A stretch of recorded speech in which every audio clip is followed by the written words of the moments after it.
Currently, ginawa natin siya ng paraan para ma-mount using alambre technology.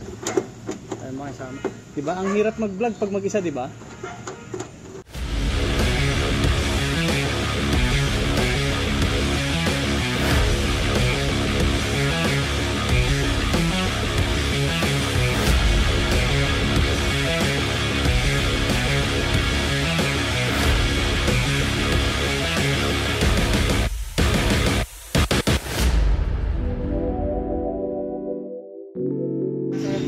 Ano?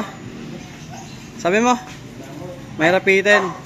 Alright, so dito tayo sa ating Mazda B2200. Project natin ngayon is tanggalin itong lumang seats at palitan ng isang seat natin galing sa Subaru WRX natin.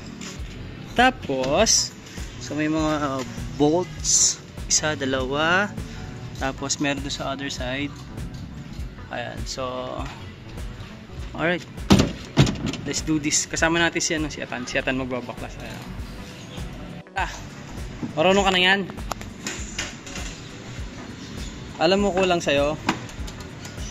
Kulang ka sa smile.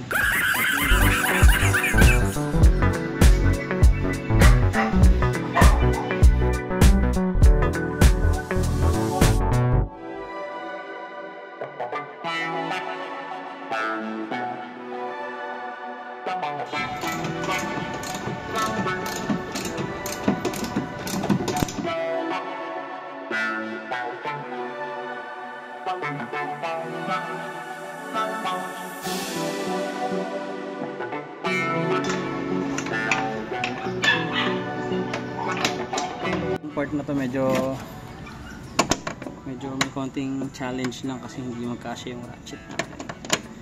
So kuha tayo ng open end. Dumi ng Mazda natin.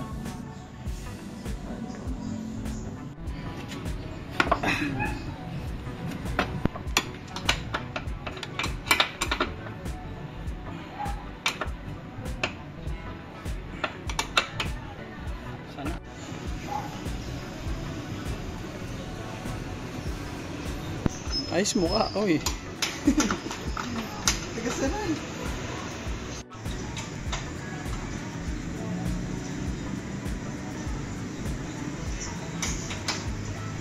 Ikot ko lang pala kayo konti dito sa Mazda. So, etong rims na to, nabili namin to sa Bicol.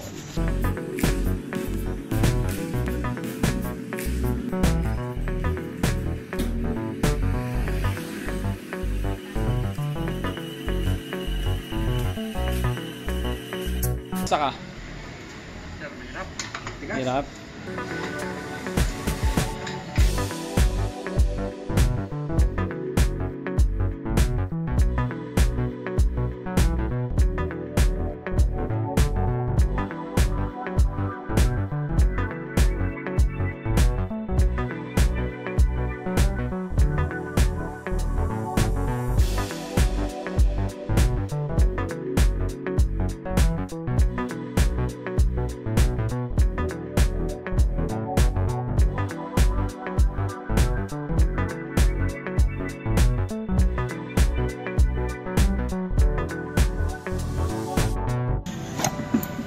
Nakuha mo?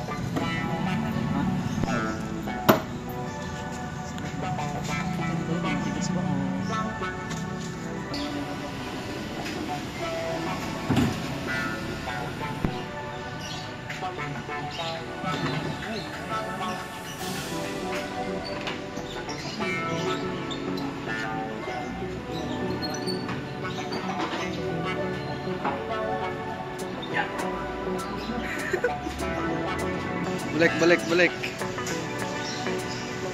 Alright, so ano. Eto. Hindi ko alam kung nasukat ito eh. Ayun. Ayan. Okay.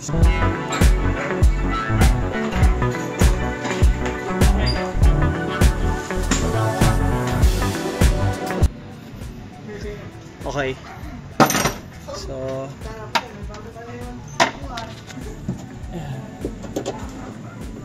So pasensya na kayo sa interior nitong Mazda. Medyo luma na kasi talaga yan. Parang ang sarap linisin ngayon. Sige, tanggalin mo na yan. Lagay mo na sa likod. Ayan. Babacuumin natin. Pwede, no? Total, nandito na tayo eh. Okay, pagsamasamahin lang muna lahat ng tornilyo tinanggal natin, syempre. Dahil sinipag si Atan. Babacuumin na rin natin. Total, nandito na tayo eh. Okay.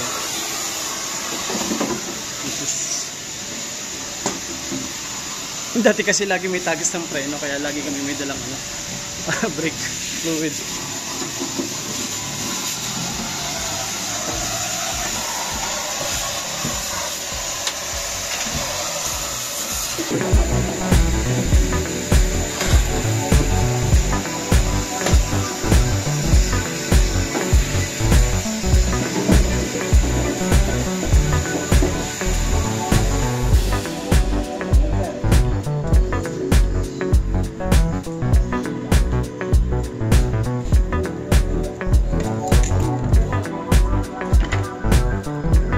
Ilalim ng original seats, mukhang universal bracket lang naman.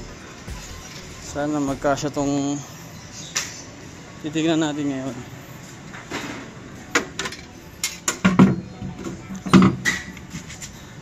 Uy, kaso mukhang pwede.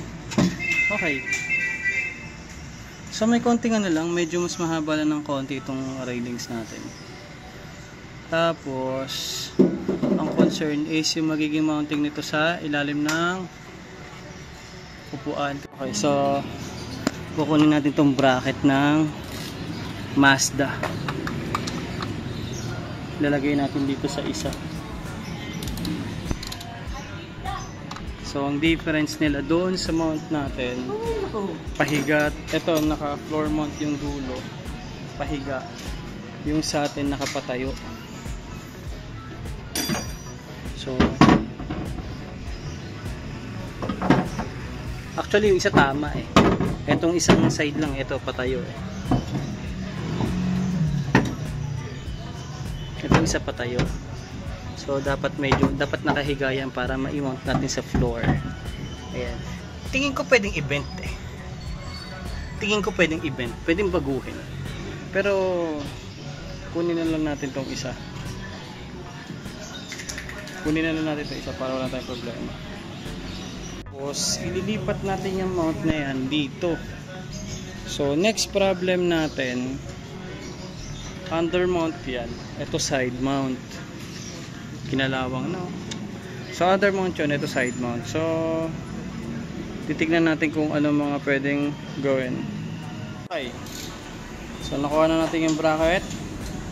Lagay natin dito sa Subaru seats. Okay, ang concern na lumabas, itong bracket ng Mazda is under mount. Yung Subaru seats natin is side mount.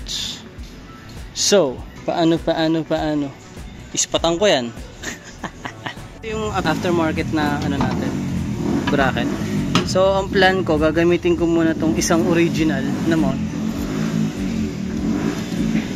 Para at least konti na lang yung paproblemahin ko dun sa isa. Isang mount lang tayo may problema. Tapos, saka natin Sir, okay na. Okay na. Okay. Dito sa kabilang to. Dito. Patanggal itong dalawa. Yan.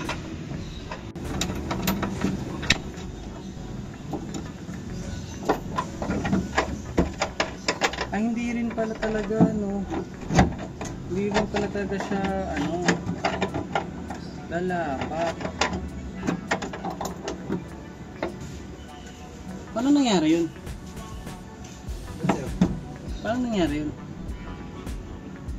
Saan ba to?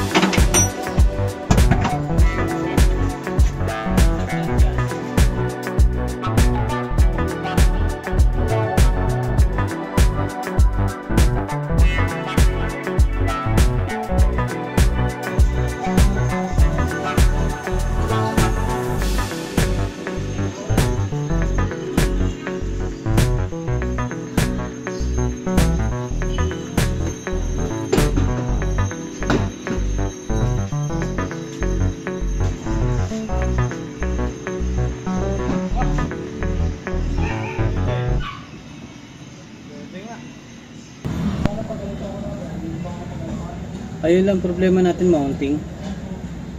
Side mount kasi itong ano natin, itong Subaru.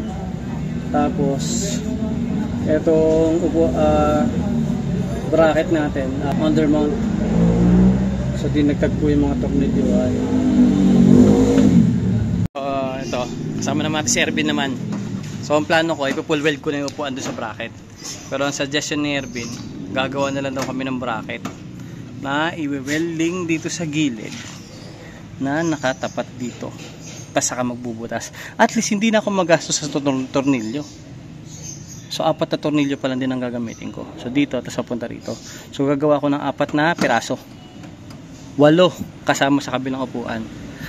Di ba tama talaga nagtatanong tayo sa marunong eh. O ngayon, temporary, kay ano muna? Alambre muna. O saka na ulit, pagod na eh.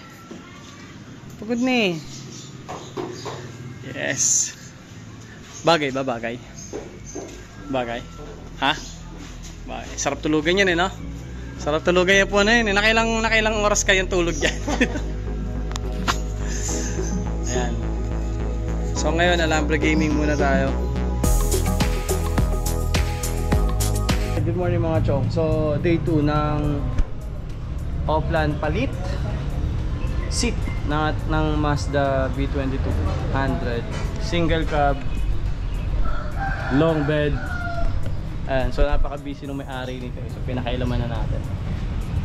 So kahapon nag-end up tayo sa Alambre. Ayan, so ilawan ko. Ayan, ano lang, temporarily para ma-mount natin yung upuan, ma-figure out natin kung ano pwedeng gawin.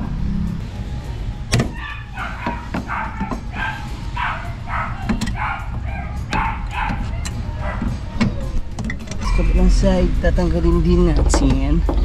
Alright, so ano to, no? Okay. Ang hirap mag-ano. Bilib ako sa mga nagwa-vlog ng walang kuru, mag-isa lang. Alright. Ano naisip ko, i-weld ko na tong upuan dito sa bracket. Tapos nagtanong tayo dun sa tropa nating welder, si Ervin. So ang suggestion niya, maglagay na lang daw kami nung bracket na bakal, flat bar, butasan. Then i-mount na lang namin dito sa bracket, which is mas okay nga naman. Ayan. So ang mangyayari ganito. So this one will gonna be dito, tapos naka-weld dito. Then the other one, ganun din. Then lahat paikot. Then saka na lang namin pipinturahan ng ano, ng black para maging presentable. Nag-intro pa lang ako eh. Ayan. So sa suggestion ni Ervin, gumawa kami ng ganito. Tama ba, Tabin? Oh, ito yung tornilyo. Ayan. Tapos ayos. Tapos i-welding na lang namin dito sa bracket ng seats. Bracket para magsakto. Ayan. So that's how we are going to do it.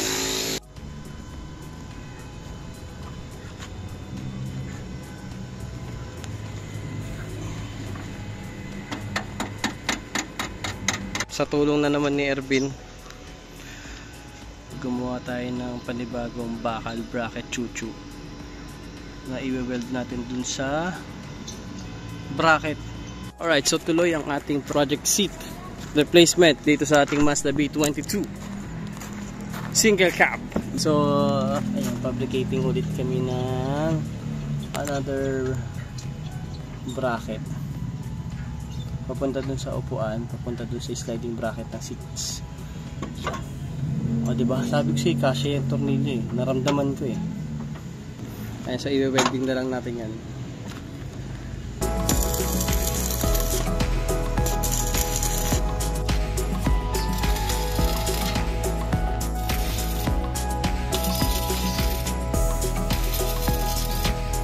Alright, so para dito sa kabilang seat, ang ginawa lang natin is tinuwid itong kabilang bracket para ma-mount natin sa floor ng Mazda.